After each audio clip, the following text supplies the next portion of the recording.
आता बघा तुकडेबंदी काय होतं की आपल्या राज्यामध्ये फ्रॅगमेंटेशन ऍक्ट आहे. 10,000च्या खाली तुकडा पाडू शकत नाही. मग ज्या गरीब माणसांनी 1,000 फुटाचा 1200 फुटाचा 1,500 फुटाचा प्लॉट घेतला त्याची काय चूक आहे. या राज्यामध्ये 60 लक्ष परिवार असे आहेत. 60 लक्ष जे परिवार केवळ तुकडेबंदी कायदा निरस्त झाल्यामुळं त्या परिवाराचं रजिस्ट्रेशन होऊ शकत नाही. आणि रजिस्ट्रेशन झालं नाही तर 7/12 होऊ शकत नाही परिवाराचा.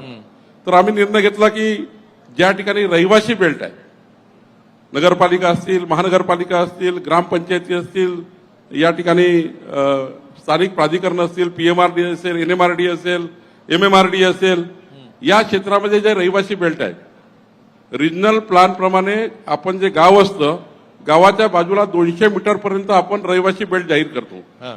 त्या सर्व भागामध्ये आता आपण फ्रॅगमेंटेशन ऍक्ट रद्द केला, तुकडेबंदी कायदा रद्द केला आणि 60 लाख परिवारांना आता त्यांच्या घराचे रजिस्ट्रेशन आणि त्यांना सर्वांना त्यांचे नावं 7/12वर आणण्याचा मार्ग मोकळा केला. हा निर्णय आपण या ठिकाणी केला.